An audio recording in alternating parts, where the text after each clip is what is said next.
His wife, Eleanor, had been gone for 10 years, and for every single month of that lonely decade, 74-year-old Arthur Vance had faithfully transferred $500 to pay off the crushing debts she supposedly left behind. He sacrificed his retirement, his health, and his comfort just to protect her memory. But one afternoon, an unexpected call from the hospital administration shattered his reality with a single, chilling sentence: "Mr. Vance, your wife never had any outstanding debt." In the deafening silence that followed, Arthur asked the only question that mattered: "Then where has my money been going?" The answer didn't just reveal a theft, it exposed a betrayal so personal, it was colder than the grave itself. Arthur Vance slowly lowered the receiver of his landline phone back onto its cradle. The click sounded like a gunshot in the silence of his kitchen, a sharp, final sound that seemed to sever his life into two distinct eras, before the call and after. For a long time, he just stood there. His hand hovered over the plastic casing of the phone, trembling slightly. The kitchen was dim, illuminated only by the gray afternoon light filtering through the window above the sink, a sink that leaked a steady, rhythmic drip drip drip that Arthur had learned to ignore because a plumber cost money he didn't have. On the table behind him sat his lunch, 2 slices of discount white bread, the kind with the orange sticker that meant it was a day away from expiring, and a thin slice of processed cheese. It was the same lunch he had eaten for the last 3,650 days. "No debt," he whispered to the empty room. The words felt foreign on his tongue, like a language he wasn't meant to speak. She said, "No debt." A wave of nausea rolled over him, violent and sudden. He gripped the edge of the Formica counter to steady himself. The woman on the phone, a Mrs. Gable from the St. Mary's billing department, had been kind. Too kind. She had sounded confused when Arthur asked about the monthly installments for Eleanor's experimental chemotherapy. "Mr. Vance," she had said, her voice soft with pity, "your wife was on the Gold Tier insurance plan. It covered 100% of her end-of-life care. The account was closed with a zero balance the week she passed away." Zero balance. Arthur turned and looked at the calendar pinned to the wall. Today was the 1st of the month. In his checkbook, the entry for this morning was written in his neat, engineer's block lettering: check number 412, B. Sterling, installment 120, $500. $60,000. The number didn't make him angry. Not yet. It made him feel hollowed out, as if someone had reached inside his chest and scooped out his lungs. He felt a sudden, desperate need to see the numbers. He needed to see the physical proof of his own life, because suddenly, the last 10 years felt like a hallucination. Arthur moved toward the basement door. His knees, stiff with arthritis he refused to treat with expensive medication, popped as he navigated the narrow wooden stairs. The basement was his sanctuary. It smelled of mildew, old paper, and the lemon oil he used to polish his tools. This was where he had spent his evenings after Eleanor died, tinkering with broken toasters and radios because he couldn't afford cable TV. In the corner, under the single bulb, stood a fireproof filing cabinet. It was an ugly, heavy gray thing, but to Arthur, it was a sacred vessel. He pulled a small key from his pocket and unlocked the top drawer. It slid open with a smooth, well-oiled glide. Inside, arranged in color-coded folders, was the documentation of his penance. Arthur pulled out the thickest folder, labeled Eleanor's Obligations. He carried it to his workbench and sat down heavily on his stool. He opened the folder.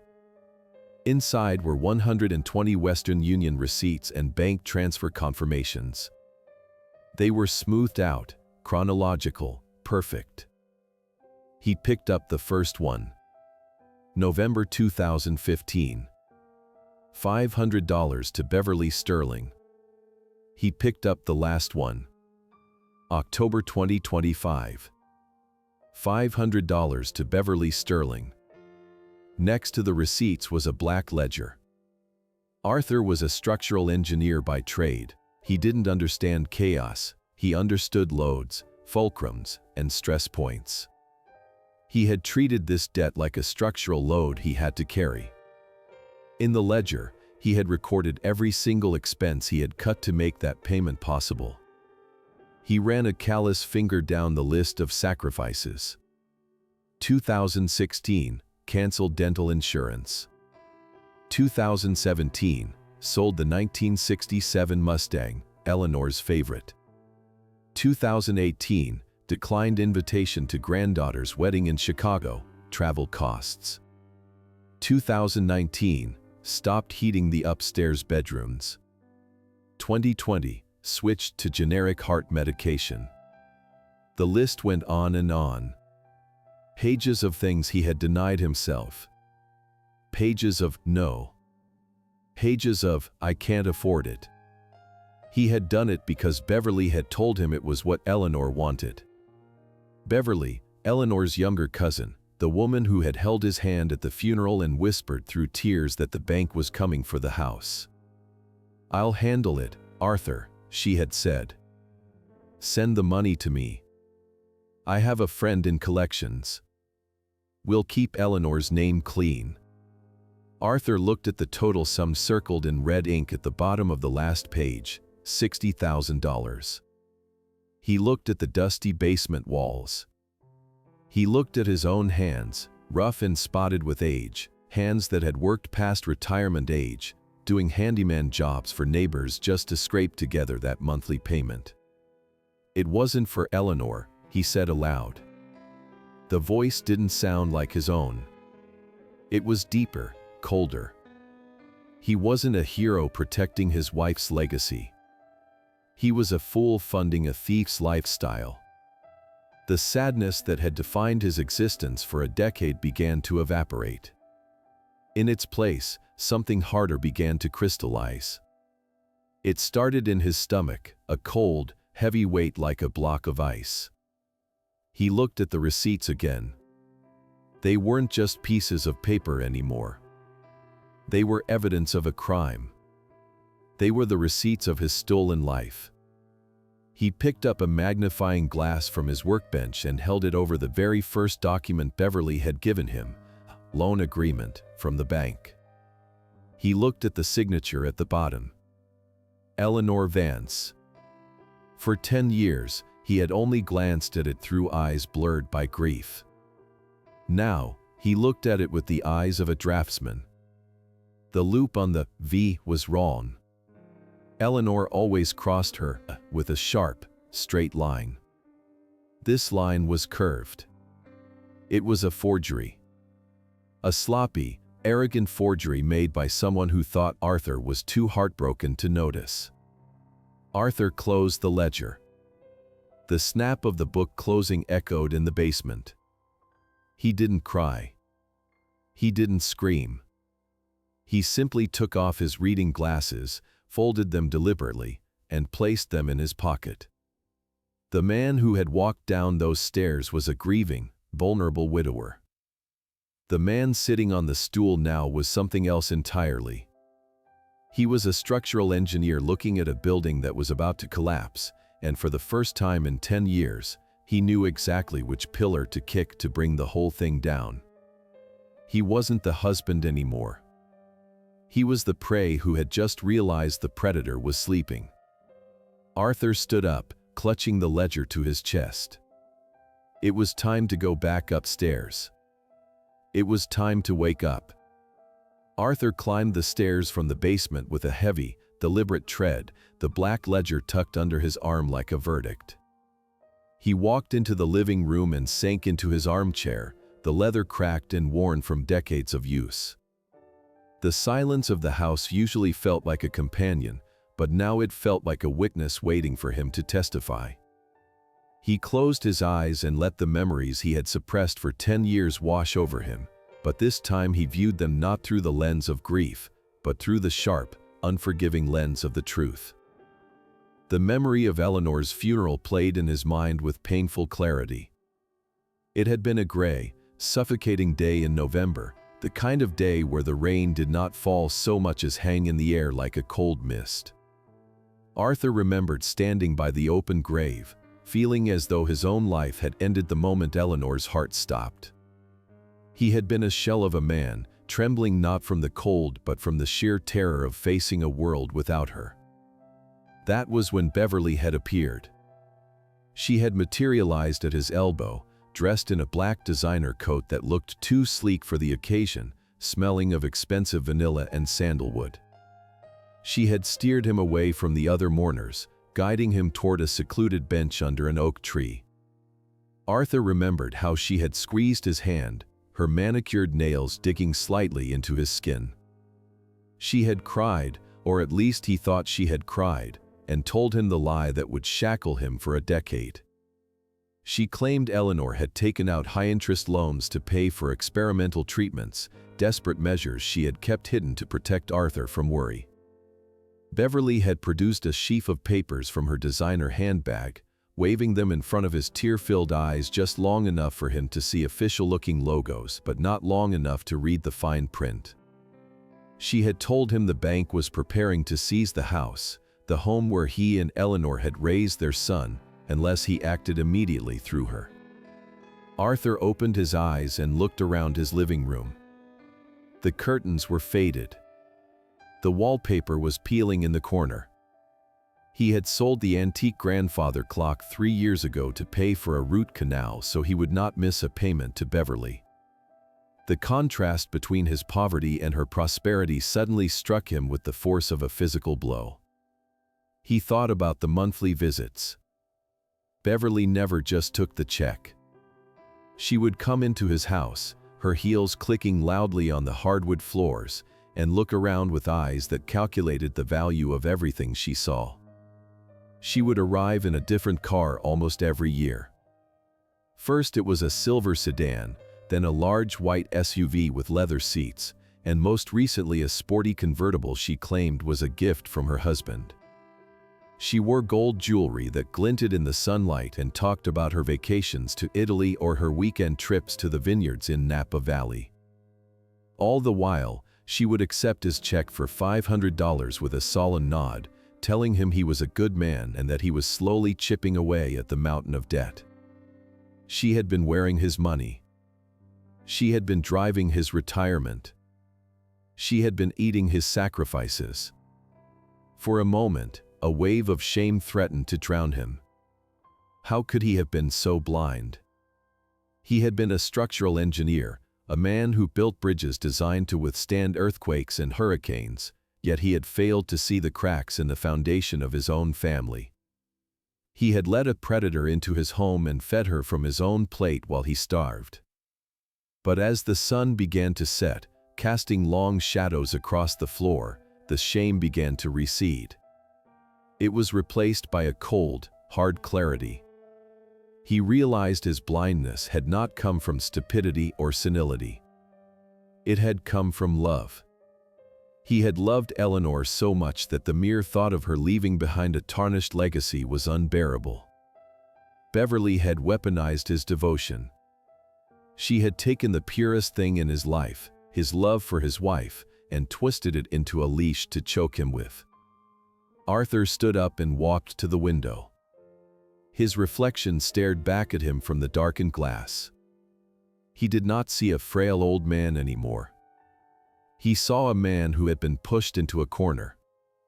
The depression that had weighed on his shoulders like a lead blanket for 10 years dissolved. In its place, a dormant engine roared to life. It was the mind of the engineer, the part of him that solved problems, the part of him that understood that for every action, there is an equal and opposite reaction. He was done mourning. He was done being the victim. Beverly Sterling had spent 10 years building a life of luxury on a foundation of lies, and Arthur Vance was about to inspect the structural integrity of her world. He turned away from the window and walked to the kitchen to brew a fresh pot of coffee. He would not sleep tonight. He had plans to draw up. The next morning, the sun rose pale and cold over the town. Arthur climbed into his rusted pickup truck, a vehicle he had kept running with duct tape and prayer because he could not afford a mechanic. The engine sputtered and coughed before roaring to life, shaking the entire frame of the truck as he backed out of the driveway. He drove slowly toward the hospital, his knuckles white on the steering wheel, passing the coffee shop where he used to take Eleanor on Sunday mornings, a tradition he had abandoned a decade ago to save $5 a week. Inside the administrative wing of the hospital, the air smelled of antiseptic and floor wax. He found the office of Mrs. Gable, the billing manager who had made the fateful call. She was a middle-aged woman with kind eyes behind thick glasses who seemed surprised to see him in person but ushered him to a chair. Arthur did not want small talk. He placed his hands on her desk and asked for the complete financial history of his wife, specifically regarding her oncology treatments. He asked for it on official letterhead, signed and stamped with the hospital seal. Mrs. Gable typed on her keyboard, the clicking sound echoing in the small room like gunfire. The printer whirred, spitting out 5 pages of worn paper. She handed them to Arthur, and he scanned the columns with the eyes of a man inspecting a blueprint. Every single procedure, every dose of medicine, every night in the palliative care wing was listed. And next to every single charge was the word paid. Not paid by Beverly Sterling. Paid by insurance. The final balance at the bottom of the last page was 0. Arthur then asked to see the admission forms Eleanor had signed 10 years ago. Mrs. Gable retrieved the archived file from a cabinet. Arthur stared at his wife's signature at the bottom of the page.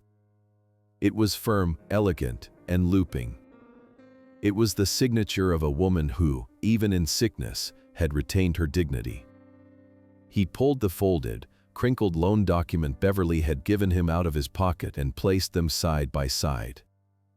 The signature on Beverly's document was shaky and weak, a crude imitation of a dying woman's hand. It was a forgery so obvious that a child could have spotted it, but a grieving husband had missed it completely because he had been blinded by tears. Arthur asked for certified copies of everything. Mrs. Gable nodded and applied the red hospital seal to the documents. The sound of the heavy stamp hitting the paper felt like a judge's gavel striking a block.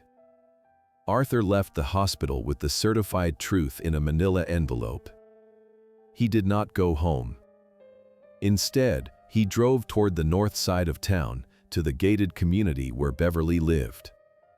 He parked his battered truck down the street, far enough away to be unseen but close enough to witness the crime scene. Beverly's house was a sprawling 2-story structure painted a pristine slate blue. The lawn was manicured to emerald perfection. Arthur watched as a landscaping crew trimmed the hedges.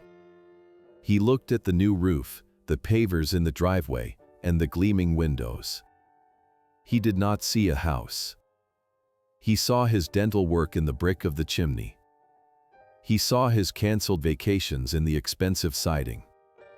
He saw his granddaughter's wedding gift in the fresh asphalt of the driveway.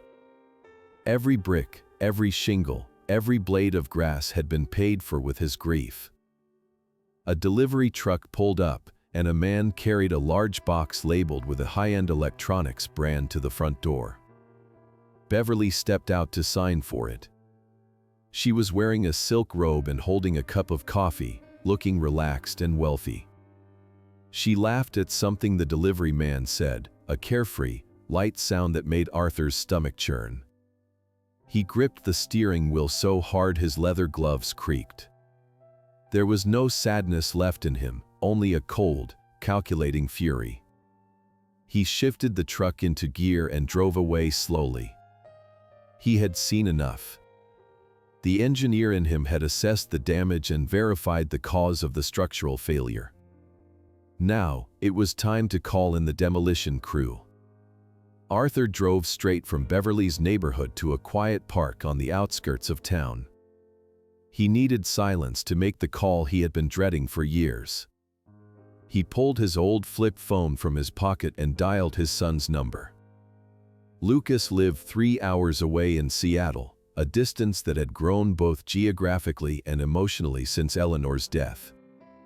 Their relationship had fractured over money. Lucas had never understood why his father claimed to be destitute despite a decent pension, and Arthur, bound by his promise of secrecy to Beverly, had never explained. The phone rang 4 times before Lucas answered, his voice clipped and impatient. He was at work, likely surrounded by screens and code, a world Arthur barely understood. Arthur didn't waste time with pleasantries. He told Lucas everything. He spoke clearly and without emotion, detailing the phone call from the hospital, the visit to Mrs. Gable, the forged signatures, and the house built on lies that he had just visited. There was a long silence on the other end of the line. For a moment, Arthur feared the call had dropped. Then, he heard a sound he hadn't heard since Lucas was a teenager, the sound of raw, unfiltered rage.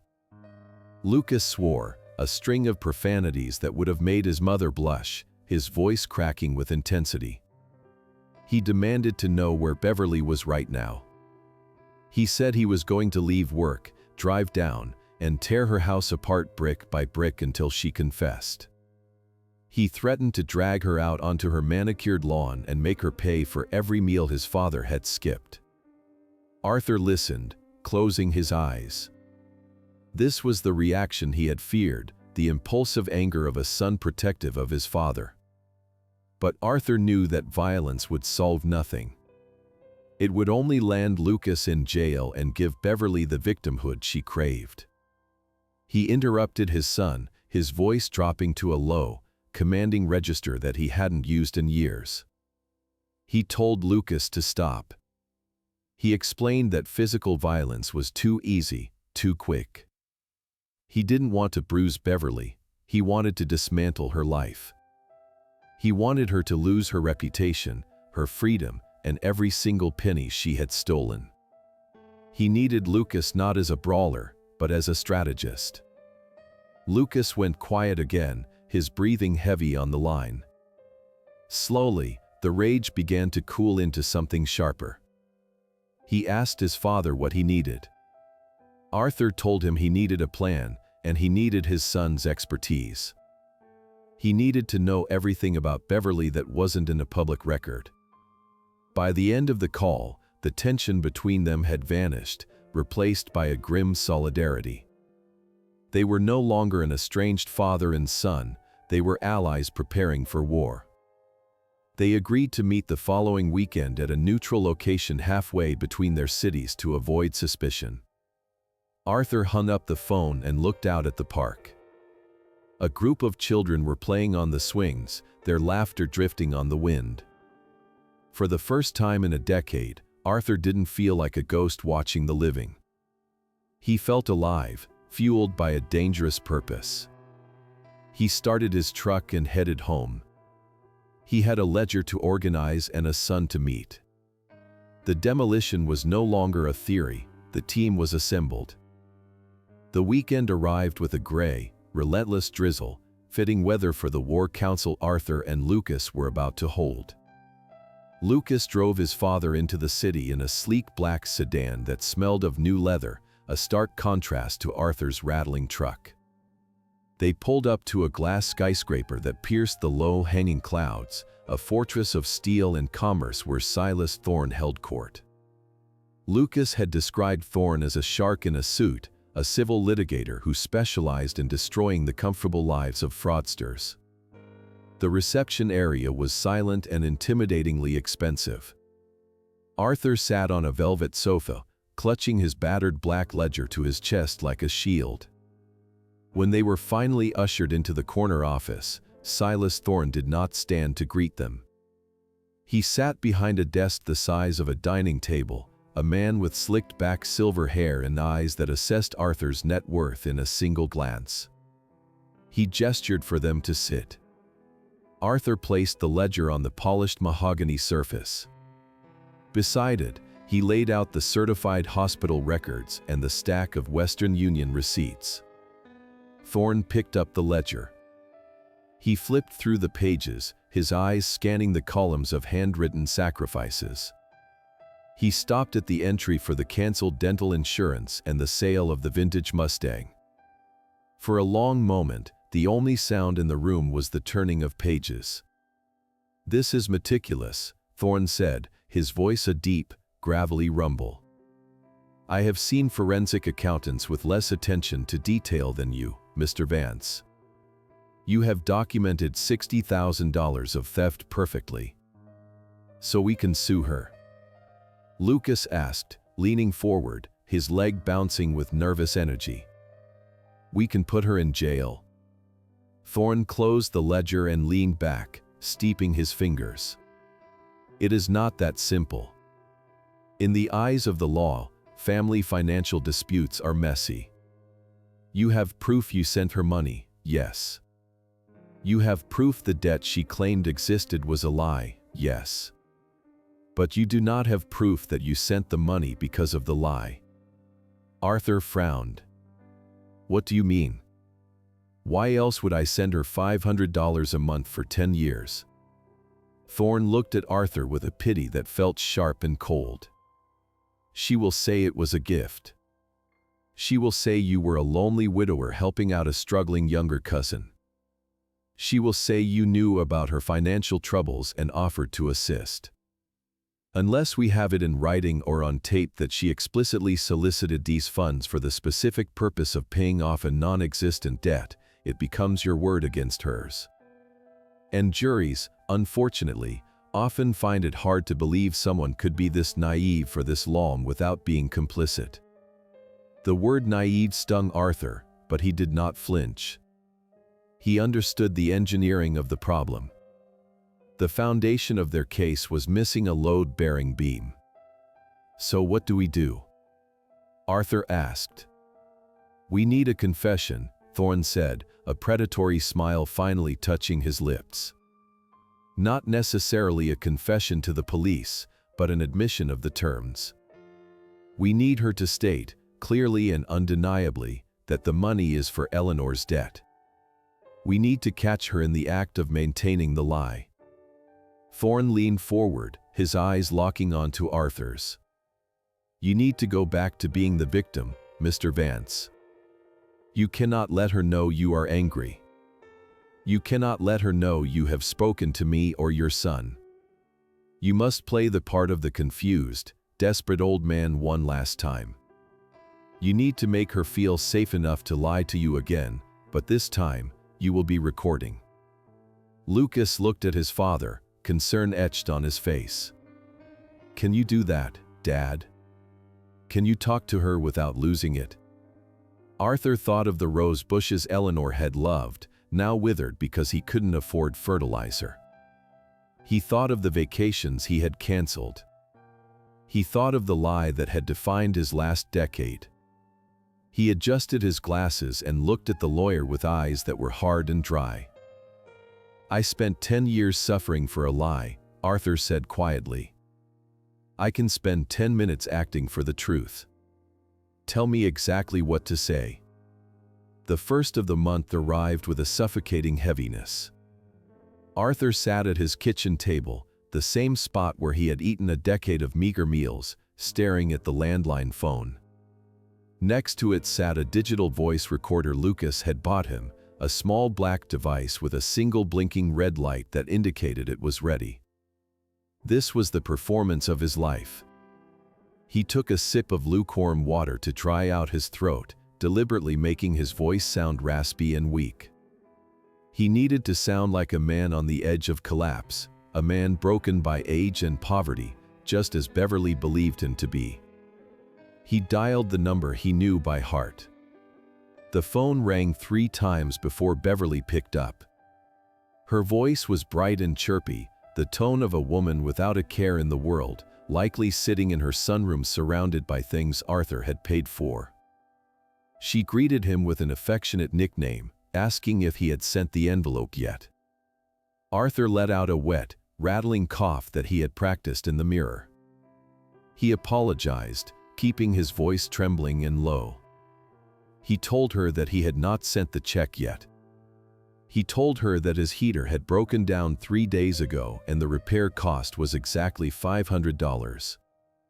He explained that he was cold, that his arthritis was flaring up in the damp air, and he asked, with a pathetic desperation, if he could just skip 1 month. Just one single payment so he could fix his heat and not freeze in his own home. The silence on the other end lasted only a second, but the temperature of the call dropped instantly. When Beverly spoke again, the brightness was gone. Her voice dropped to a hushed, urgent whisper, the tone one uses to explain a simple concept to a slow child. She told him that she wished she could help, truly she did, but it was out of her hands.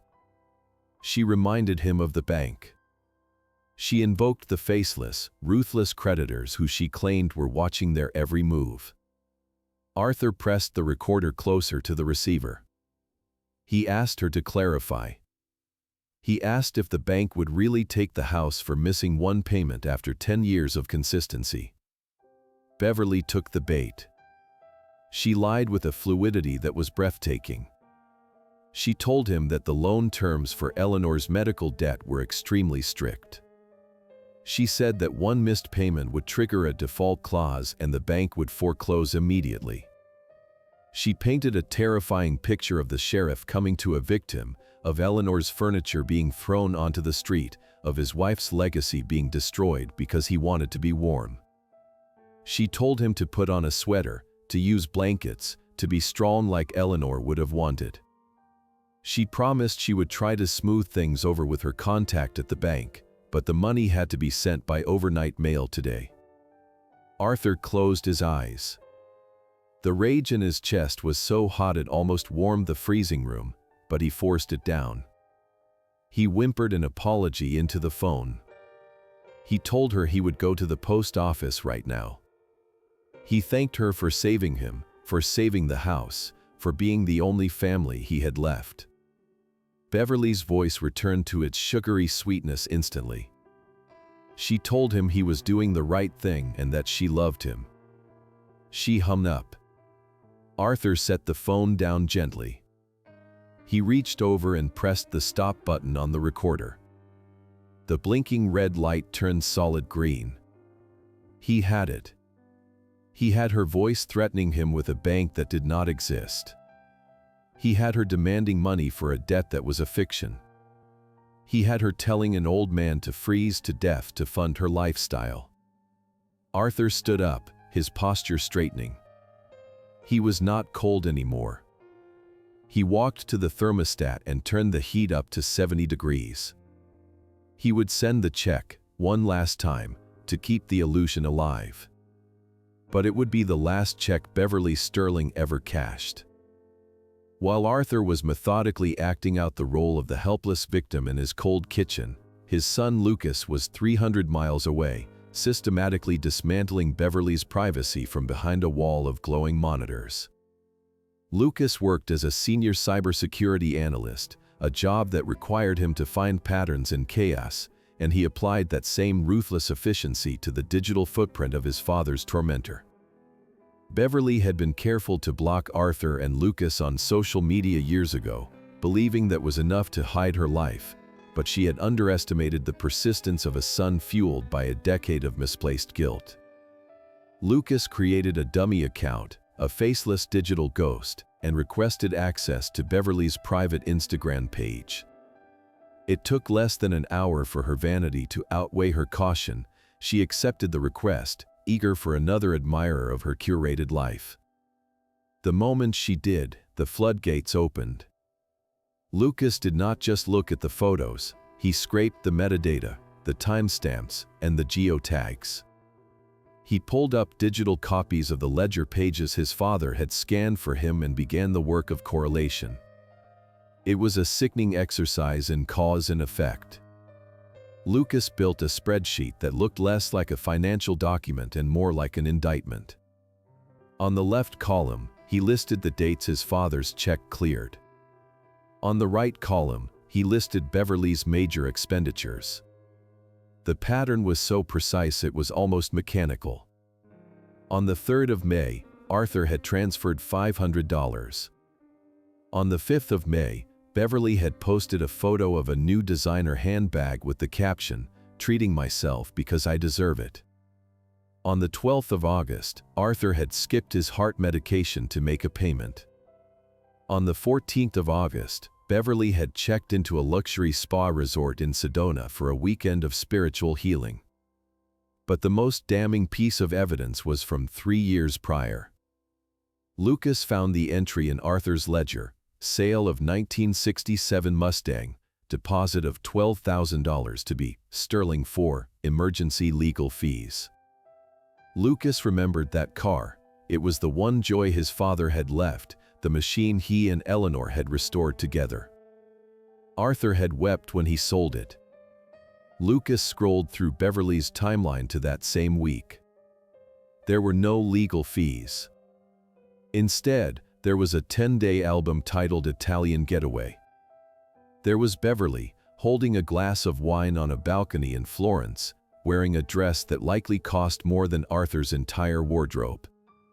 She was toasting to the camera, smiling with the relaxed, arrogant joy of someone who has never worked for her money. Lucas printed the timeline on glossy paper, the colors vivid and mocking.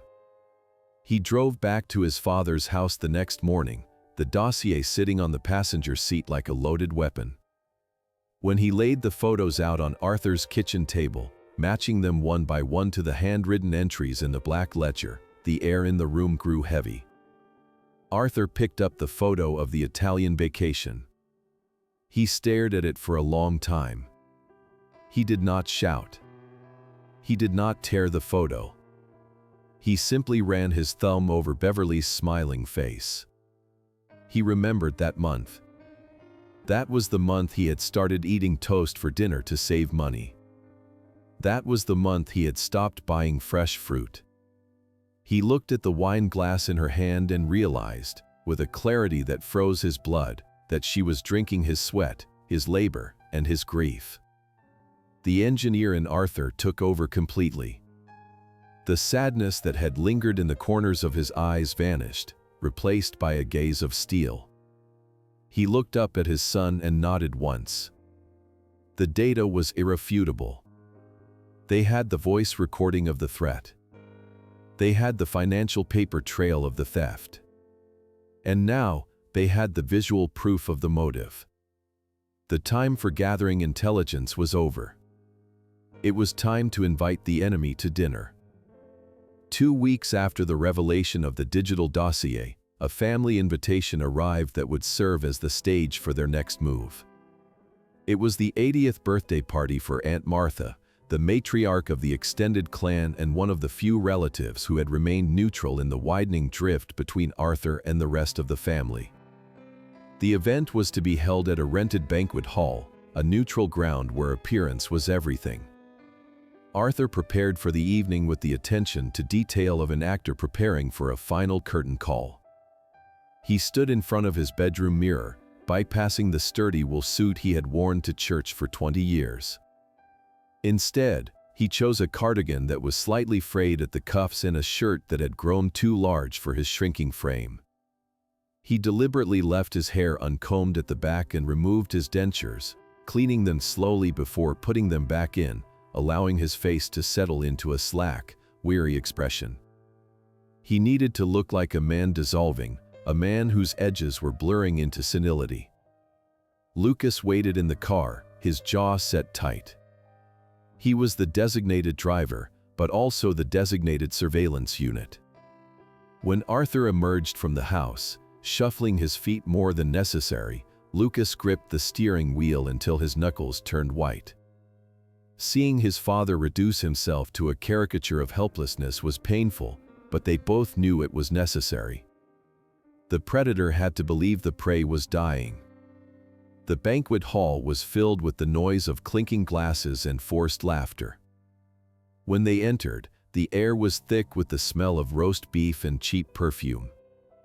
Arthur leaned heavily on a cane he did not actually need, letting Lucas guide him to a table in the back. Relatives approached with polite, pitying smiles, speaking to him in the loud, slow voices reserved for the very old or the very young. Arthur nodded vacantly, playing his part, occasionally asking confused questions about who people were. Then Beverly arrived. She swept into the room like royalty visiting a colony. She was wearing a dress of shimmering midnight blue silk that hugged a body kept trim by expensive gym memberships Arthur had unwittingly funded. On her arm was her husband, Carl, a man who wore expensive suits but always looked uncomfortable, like a dog dressed for a photo shoot. Beverly moved through the room, kissing cheeks and accepting compliments, her laughter ringing out a little too loudly. Arthur watched her from beneath his lowered eyelids. He waited until she had settled at the main table, holding court with a glass of champagne. He signaled to Lucas with a slight tap of his finger on the tablecloth. It was time. Arthur stood up, his legs shaking with a feigned weakness, and shuffled toward her. The room seemed to quiet down as the poor, confused widower approached the glamorous cousin who had taken such good care of him. Beverly saw him coming in, her smile stiffened for a fraction of a second before reassembling into a mask of benevolent pity. "Arthur," she cooed, not standing up to greet him. "You made it. I was worried the drive might be too much for you these days." Arthur reached out and took her hand. Her skin was soft, moisturized with creams that cost more than his weekly grocery budget. "Thank you, Bev," he mumbled, his voice cracking. "Thank you for everything. I did not know what I would do without you." Beverly patted his hand, performing for the audience watching them. "We are family, Arthur. That is what family does." It was then that Arthur saw it. Resting against her collarbone, glowing with a deep, iridescent luster under the banquet hall lights, was a necklace of black Tahitian pearls. Arthur stopped breathing for a moment. He knew those pearls. Not that specific strand, but the type. Eleanor had spent months admiring a similar necklace in a catalog 20 years ago, circling it in red ink, dreaming of a luxury they could never justify. She had called them drops of moonlight. Arthur reached out a trembling finger and touched the cool, smooth surface of a pearl. "These are beautiful," he whispered, putting genuine longing into his voice, though it was longing for his wife, not the jewelry. Eleanor always wanted pearls like these. "They look expensive." The room went silent, listening. Beverly let out a high, dismissive laugh that sounded like glass breaking. "Oh, Arthur, do not be silly," she said, her voice projecting to the nearby tables. "These are just costume jewelry. I picked them up at a flea market for $20. They are just plastic." Arthur ran his thumb over the pearl. He was an engineer. He knew materials. He knew the difference between the room temperature of plastic and the cool, dense weight of organic gem. He felt the microscopic grit of the nacre against his skin. These were real. They were worth thousands of dollars. Probably 3 months of his payments. He withdrew his hand, looking down at the floor as if embarrassed. "Oh," he said. "My eyes are not what they used to be. They looked so real." "Of course they look real, that is the point," Beverly said, patting his cheek with a condescending affection. "Now go sit down, Arthur. You look tired." Arthur turned and shuffled away, his shoulders hunched in defeat. But as he walked back to his table, his eyes met Lucas's. His son was holding his phone up, ostensibly checking a message, but the camera lens was pointed directly at Beverly's neck. Lucas gave a barely perceptible nod. He had zoomed in. The high-resolution photo would show the unique imperfections of natural pearls, proving her lie. Arthur sat down and stared at his empty plate. The anger he felt was no longer hot, it was absolute zero. She had worn his wife's dream around her neck and called it trash to his face. She had dismissed the symbol of his sacrifice as a $20 trinket. "Let's go," Arthur whispered to Lucas. "I have seen enough." They left the party early, slipping out the back door while Beverly was busy accepting a toast. The silence in the car on the ride home was heavy, but it was not the silence of despair. It was the silence of a jury that had just reached a verdict. The evidence was gathered. The emotional testimony was secured. The trap was ready to be sprung. Next, the lawyers would take over, but tonight, Arthur had looked the devil in the eye and he had not blinked. The legal assault began on a crisp Tuesday morning, delivered not with a shout, but with the quiet rustle of paper. Silas Thorne did not believe in warning shots, he believed in precision strikes. A process server, dressed in the nondescript uniform of a delivery driver, walked up the paver driveway of Beverly's slate blue home and handed her a thick manila envelope. She accepted it with a frown, likely expecting another catalog or a contract for her latest home renovation. Arthur was sitting in his living room when the first shockwave hit. He had been instructed by Thorne to expect it. "She will not call her lawyer first," Thorne had predicted, tapping his pen on the desk. Asterisk, "she will call you. She thinks she owns you. She will try to bring you to heel." Asterisk. At 10:15 in the morning, the phone rang. It was a jarring, shrill sound that sliced through the quiet house. Arthur sat in his armchair, a book open on his lap, though he hadn't read a single word in an hour. He stared at the caller ID. Beverly Sterling. His hand twitched. The reflex to answer, to apologize, to soothe her anger after a decade of conditioning was powerful. It was a physical pull, like a muscle memory deep in his bones. He imagined her voice on the other end, screeching, demanding, threatening the imaginary creditors. "Don't answer," Thorne's voice echoed in his head. Silence is the one weapon she cannot manipulate.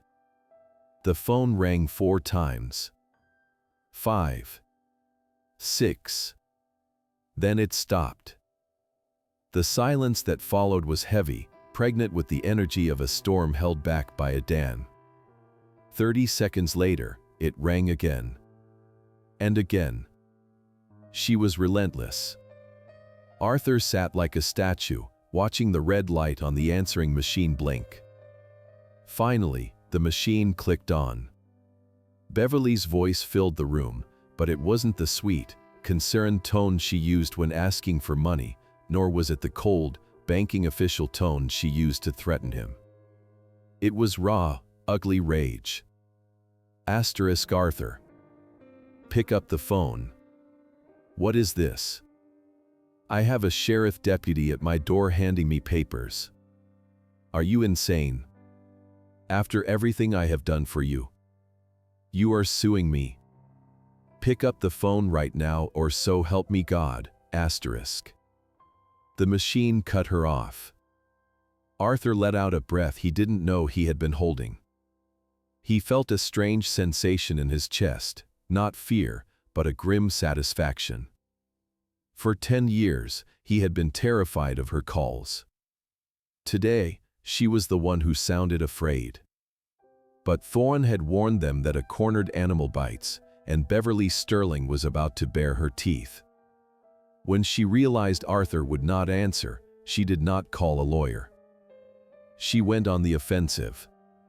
By that afternoon, the secondary bombardment began. But this time, the phone calls didn't come from Beverly. They came from Aunt Martha. Then from a cousin in Ohio. Then from his late wife's brother. Arthur let one call go to voicemail. It was his brother-in-law, Harold. His voice sounded shaken and stern. Asterisk Arthur, Bev just called me in tears. She says you're confused. She says you've been forgetting things, that you attacked her with some crazy lawsuit because you think she's stealing from you. She's worried about your mind, Art. She thinks it might be, the dementia setting in. Call us back. We need to get you help, asterisk. Arthur listened to the message, his knuckles turning white as he gripped the armrests of his chair. It was a masterstroke of manipulation. Beverly wasn't denying the lawsuit, she was discrediting the source. She was painting him not as a victim, but as a senile, paranoid old man lashing out at his devoted caregiver. She was using his age against him, weaponizing the very frailty she had exploited for money to now shield herself from justice. He stood up and walked to the window, looking out at the overgrown garden. He was alone in the house, isolated by the very lie he was trying to expose. The phone rang again. Another concerned relative, another flying monkey sent by the witch to convince him he was crazy. Arthur unplugged the phone from the wall. He would not listen to their doubts. He knew who he was. He knew what he had seen. Let them talk. Let her spin her web. He had the ledger. He had the truth. And silence, he realized, was driving her absolutely mad. The silence Arthur had chosen became a prison. For 3 days, he did not leave his house, but the world found ways to seep in. While the landline remained unplugged, his cell phone, a device he rarely used, began to buzz with messages. Lucas, who had stayed to manage the fallout, bore the brunt of the assault. He sat at the kitchen table, his face illuminated by the harsh light of his laptop, reading aloud the accusations that were flying across the family group chats. They called Arthur ungrateful. They called him cruel. They repeated Beverly's narrative with terrifying fidelity. Arthur was confused, Arthur was grieving, Arthur had turned on the one person who had stood by him. The isolation was absolute. These were people Arthur had known for 50 years. He had fixed their porches, attended their weddings, held their babies. Now, they looked at him and saw only a senile old man lashing out in his twilight years. For a dark, terrifying hour in the middle of the night, Arthur sat in his armchair and felt the cold creep of doubt. Was he wrong? Was there some explanation he had missed? Had he misunderstood the bank, the hospital, the receipts? The gaslighting was so potent, so coordinated, that it made him question the very ground beneath his feet. But then he opened the ledger. He ran his fingers over the entry from 4 years ago, skipped heart specialist appointment to pay installment 48. He looked at the hospital statement, zero balance. The math was the anchor that held him when his memory drifted. Numbers did not have opinions. Numbers did not gossip. Numbers did not lie. Arthur stood up and walked to the kitchen where Lucas was rubbing his temples. "We cannot fight them with silence anymore," Arthur said, his voice steady. "They think I am sick.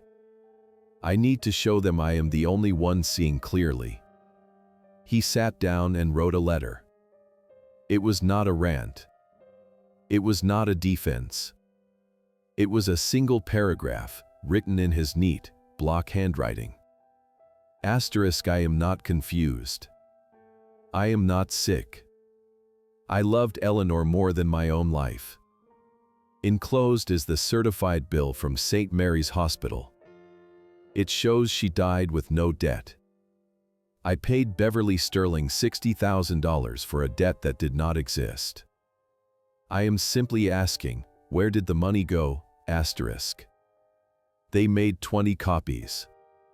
Inside each envelope, they placed the letter and a photocopy of the hospital statement with the red, paid in full by insurance, stamp clearly visible. They mailed them to the loudest critics, Aunt Martha, Harold, the cousins in Ohio. 2 days passed in agonizing silence. Then, on a Friday evening, Lucas's phone rang. It was Harold, Eleanor's brother, the man who had left the angry voicemail accusing Arthur of dementia. Lucas put it on speaker. Harold did not sound angry this time. He sounded quiet, his voice trembling with a mixture of confusion and horror. "Art," he said, the static of the line filling the pause. Asterisk, "I got your letter. I'm looking at this paper from the hospital. I called St. Mary's this morning to verify it. They said it's real, asterisk." Arthur leaned toward the phone, closing his eyes. "It is real, Harold," he said softly. "It has always been real. She told us," Harold's voice broke. Asterisk, "She told us she was paying off a loan shark. She told us she saved your house, asterisk. She bought a condo in Florida, Harold," Arthur replied. "With my pension." The line went dead. Harold had hung up, not in anger at Arthur, but in the stunning, suffocating realization that he had been an accomplice to the abuse of his own brother-in-law. Arthur looked at Lucas. The siege was not over, but the wall had cracked. The truth was no longer just a shield, it was now a sword, and it was cutting through the lies one envelope at a time.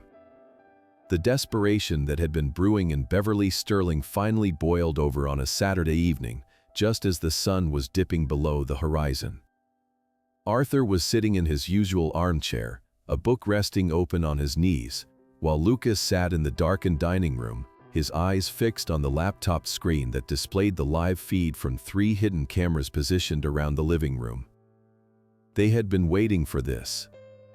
The silence from the extended family, following Arthur's letter, had cut off Beverly's supply of narcissistic fuel. She was no longer controlling the narrative, and for a control freak, that was a fate worse than death. Headlights swept across the front window, blindingly bright. A car door slammed, followed by another. Heavy, aggressive footsteps pounded up the walkway. Lucas messaged Arthur from the other room, asterisk, "Stay calm. Do not say anything unless she asks. Let her dig the hole, asterisk." The doorbell rang, long and insistent. Arthur took a deep breath, adjusted his cardigan, and walked slowly to the door. He opened it to find Beverly standing there, her face flushed a blotchy red, her hair slightly disheveled. Behind her stood Carl, her husband, shifting his weight from foot to foot, looking at the ground. "We need to talk," Beverly snapped, pushing past Arthur before he could even step aside. She marched into the living room as if she still owned it, as if her name were on the deed. Carl followed, muttering a weak apology to Arthur as he passed. Arthur closed the door and turned to face them. He did not offer them tea. He did not offer them a seat. He simply stood in the center of the room, his hands clasped behind his back to hide the tremor in his fingers. "What do you want, Beverly?" Arthur asked, his voice low and steady. "I want you to stop this insanity," Beverly hissed, spinning around to face him. She gestured wildly with her hands. "Sending letters to Harold. Calling the hospital. Do you have any idea how embarrassing this is? You are ruining my reputation, Arthur. People are whispering about me at the club. You ruined your own reputation when you stole $60,000 from a pensioner," Arthur said. Carl winced. Beverly's eyes widened, and for a moment, she looked truly shocked that the mouse had roared. "I did not steal anything," she screamed, her voice cracking. "I helped you. For 10 years, I was the only one who checked on you. I was the one who listened to your boring stories about the past. I was the one who drove you to the pharmacy when your truck broke down. Did you think that was free? Did you think my time was worthless?" Arthur stared at her. The camera hidden on the bookshelf was recording every frame of her distorted face. The microphone under the coffee table was capturing every decibel of her rage. "So the money was not for the bank?" Arthur asked quietly. "It was for you. It was for the family," Beverly yelled, abandoning the lie about the debt entirely in her haste to justify herself. She took a step toward him, her finger pointed at his chest. "I deserve that money. I kept this family together. Eleanor would have wanted me to have it. She knew how hard I struggled. You sat here in this paid-off house with your pension and your Social Security while I was drowning in bills. You owed me." There it was. The confession. It wasn't remorse, it was entitlement.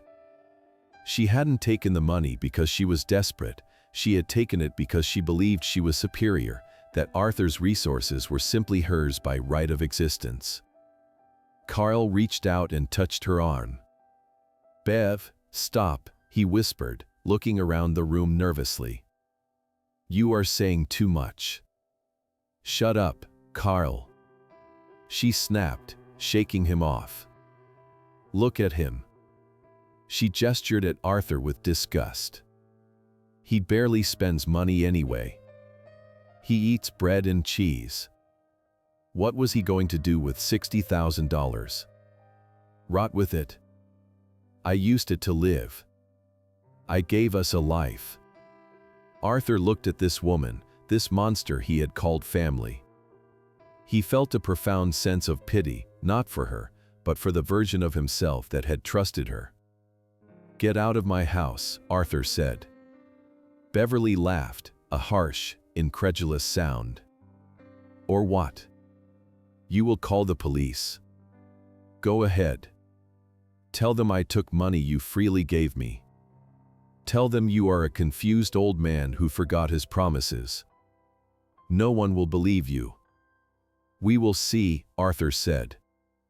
Beverly glared at him one last time, her chest heaving, then turned and stormed out the front door.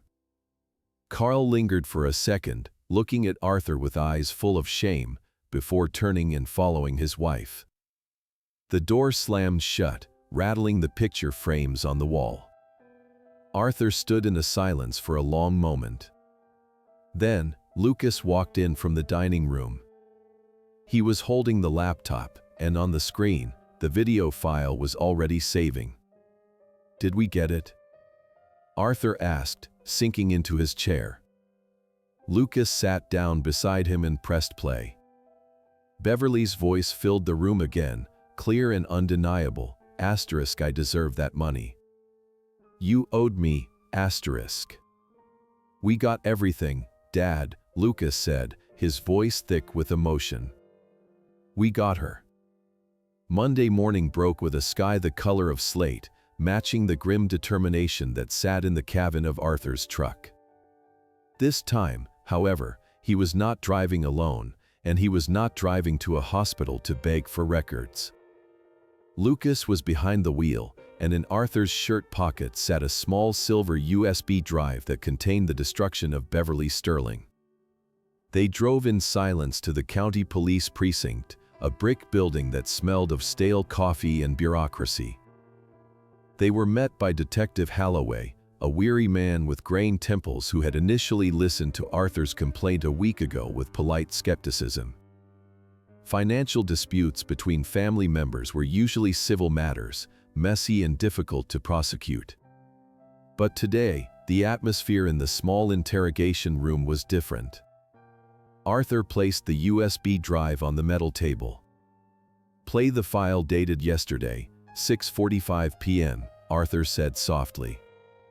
Lucas plugged the drive into the detective's laptop. For the next 10 minutes, the room was filled with the screeching, entitled rage of Beverly Sterling. The detective leaned back in his chair, his eyes narrowing as he listened to her admit to taking the money, admit to using it for her lifestyle, and admit that she believed she deserved it because Arthur was, in her words, useless. When the recording ended, Halloway did not speak immediately. He looked at Arthur, really looked at him, seeing not a confused geriatric case, but a man who had been methodically hunted. "This is not just theft," Holloway said, closing the laptop with a snap. "This is elder abuse. And given the amount is over $60,000, we are looking at grand larceny. This is a Class B felony." He looked at Arthur. "Mr. Vance, I need to know if you are prepared for what happens next. Once I file this warrant, there is no going back. She will be arrested. She will be booked. This will destroy her life." Arthur thought of the cold nights he had spent shivering because he could not afford heat. He thought of the shame he felt every time he had to tell his granddaughter he could not afford a wedding gift. He thought of Eleanor's forged signature, the desecration of her name. "She destroyed her own life, Detective," Arthur said. "I am just balancing the ledger. Do it." 2 days later, on a Wednesday morning that seemed deceptively peaceful, the end arrived for Beverly Sterling. Arthur and Lucas parked their car 3 houses down from the slate blue fortress, just as they had done weeks before. But this time, they were not there to watch a delivery truck bring luxury electronics. They were there to watch the consequences arrive. 2 police cruisers turned the corner, moving slowly, their lights flashing silently in the morning mist. They pulled up to the curb in front of Beverly's manicured lawn. The neighborhood, usually quiet and insular, began to wake up. Curtains twitched. Front doors cracked open. The spectacle of law enforcement in such a pristine zip code drew eyes like a magnet. Arthur watched through the windshield as Detective Holloway walked up the paver path Arthur had paid for. He knocked firmly on the solid oak door. A moment later, Beverly answered. She was dressed for a morning of leisure, wearing yoga pants and holding a smoothie. Arthur could not hear the words, but he saw the color drain from her face. He saw the smoothie cup fall from her hand, splashing green liquid across the porch. She tried to argue. Arthur saw her gestures, frantic and sharp. She pointed back into the house, likely calling for Carl, but Kyle did not appear. Then, the detective turned her around. The sight of the handcuffs glinting in the pale sunlight was something Arthur would never forget. They were cold, mechanical, and absolute. Beverly Sterling, the woman who had spent a decade preening in the glow of her own perceived superiority, was marched down the walkway with her hands cuffed behind her back. Her head was bowed, not in contrition, but in the desperate attempt to hide her face from the neighbors who were now standing openly on their porches. She was placed in the back of the cruiser. As the car pulled away, driving past Arthur's truck, he caught a glimpse of her profile through the reinforced glass. She looked small. She looked terrified. She looked, finally, like a thief. Lucas gripped the steering wheel, letting out a long, shaky breath. "It is over, Dad." Arthur watched the taillights disappear around the bend. He waited for a surge of joy, a feeling of triumph, but it did not come. Instead, he felt a profound, quiet exhaustion, the kind that comes after carrying a heavy load for too many miles and finally setting it down. "Let us go home," Arthur said quietly. "I need to make a sandwich. And this time, I think I will put 2 slices of cheese on it." The criminal trial of Beverly Sterling began 6 months later, in a courtroom that smelled of old wood and serious decisions. It was not the swift, private affair Beverly's lawyer had hoped for. The district attorney, recognizing the egregious nature of the elder abuse, had decided to make an example of the case. The courtroom gallery was sparsely populated, mostly with the relatives who had once called Arthur crazy. They sat in the back rows, huddled in coats, avoiding eye contact with the man sitting straight-backed at the plaintiff's table. Arthur wore a new suit, purchased by Lucas, that fit his frame properly. He no longer looked like the confused, shuffling widower from the birthday party. He looked like what he was, a man of precision who had been wronged. The defense strategy was predictable. Beverly's lawyer, a slick man with an expensive haircut, tried to paint Arthur as a lonely, generous man whose memory was failing him. He tried to suggest that the payments were gifts given in moments of clarity that were later forgotten in the fog of age. He spoke of family duty and the fluid nature of financial help between relatives. Then, Arthur took the stand. He walked to the witness box with a steady gait. He placed his hand on the Bible and swore to tell the truth, a concept that seemed foreign to the woman sitting at the defense table.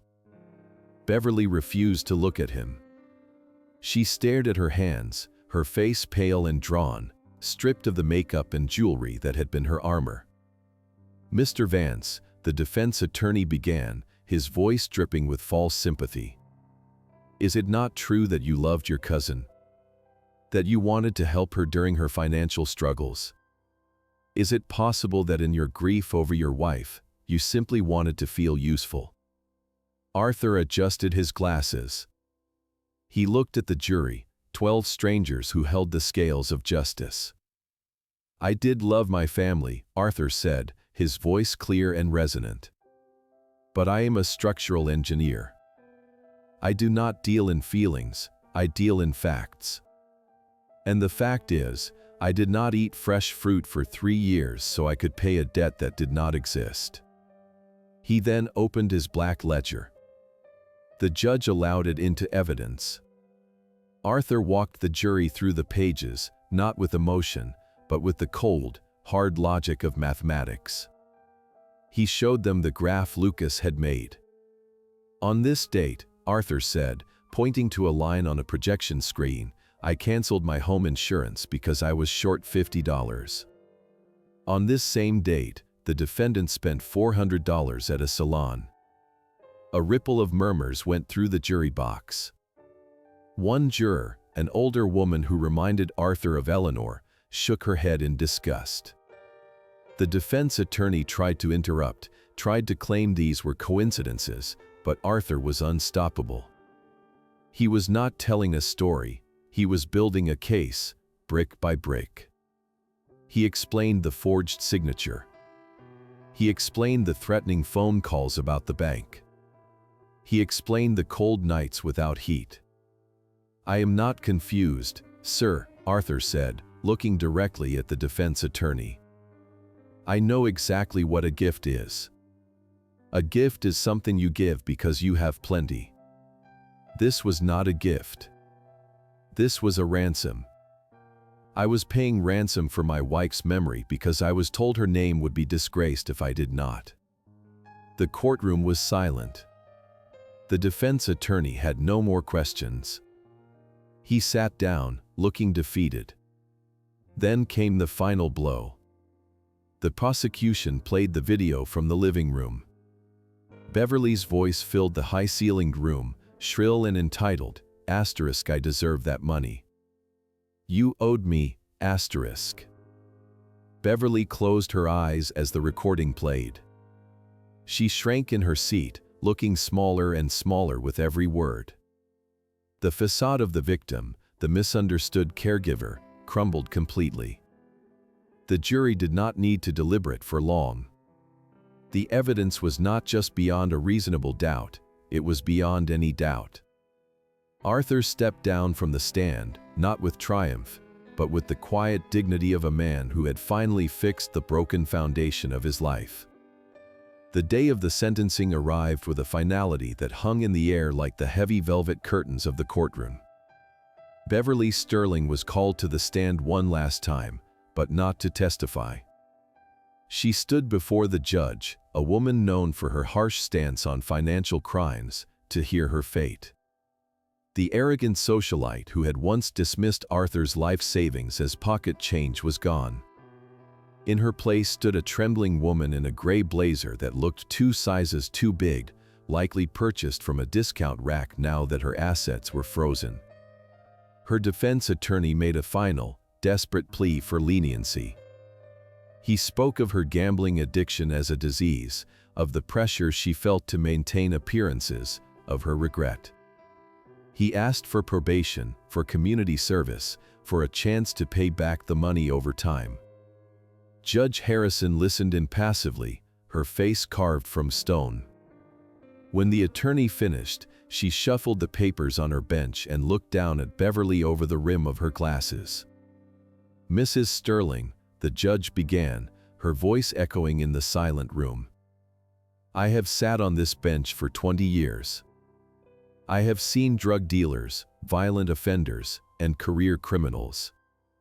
But rarely have I seen a crime so calculated, so intimate, and so cruel as this." Beverly flinched as if struck.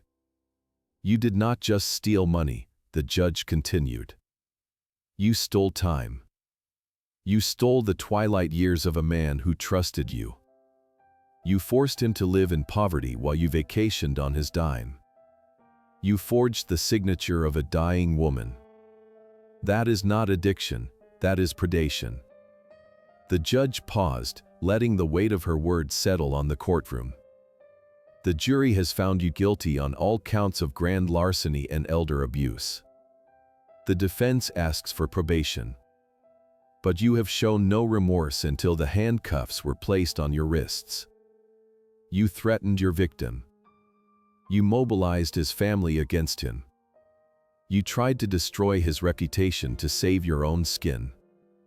Arthur watched from the gallery, his hand resting on Lucas's arm.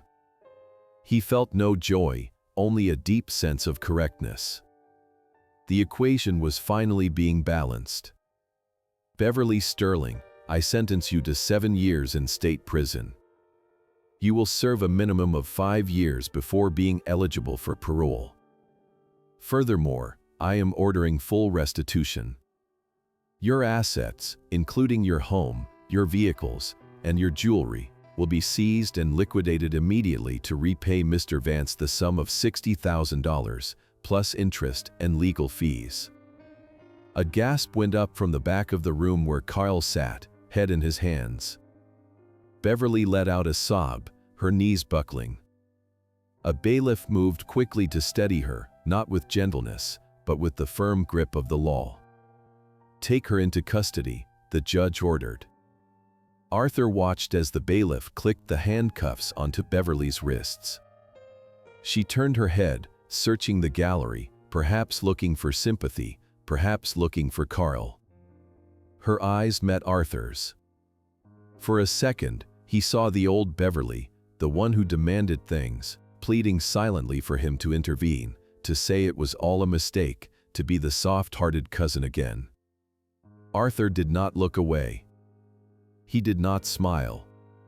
He simply nodded once, a gesture of finality, and then turned his gaze to the front of the room. He was done looking at her.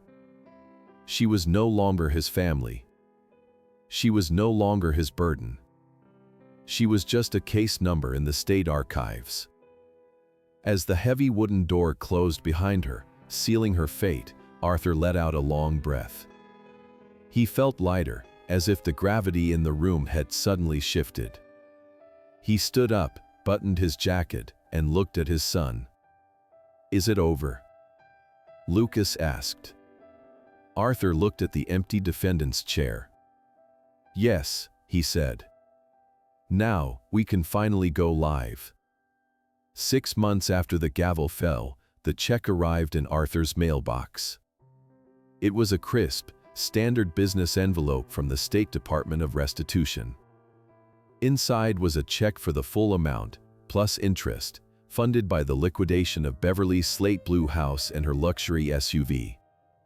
Arthur sat at his kitchen table, holding the piece of paper that represented a decade of his suffering. He looked at the sum. It was enough to buy a new truck. It was enough to travel the world. It was enough to live comfortably for the rest of his life. But as he ran his thumb over the numbers, Arthur knew he could not keep it all. This money had been tainted by lies. To spend it on himself would feel like accepting the transaction Beverly had forced upon him. He needed to wash it clean. First, He hired a contractor to fix the roof and finally repair the heating system, ensuring that he would never be cold in his own home again. Next, he wrote a check to Lucas, repaying every cent his son had spent on legal fees and adding enough to help pay down his grandson's college tuition. It was the first time in years Arthur felt the pride of a provider, rather than the shame of a burden. But the bulk of the money that Beverly had stolen to fund her vanity, went to a higher purpose. Arthur drove to the local community college and walked into the dean's office. He established the Eleanor Vance Nursing Scholarship, a perpetual fund designed to help students from low-income backgrounds who dreamed of caring for others, just as the nurses at St. Mary's had cared for Eleanor. A week later, Arthur sat on the edge of a quiet lake, a fishing rod in his hand. The air was crisp and smelled of pine needles and damp earth. Beside him sat Lucas, and further down the bank, his grandson was learning to cast a line. The black ledger was gone. Arthur had burned it in the fireplace the night before, watching the pages of debt and sacrifice turn to ash and float up the chimney. He didn't need to record his losses anymore.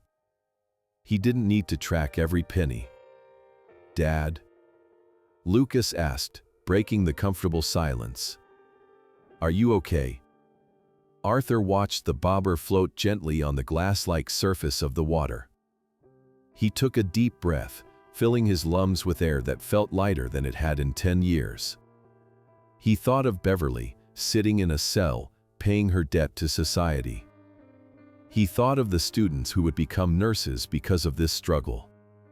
He thought of Eleanor, and for the first time, he didn't see her as a source of worry or debt.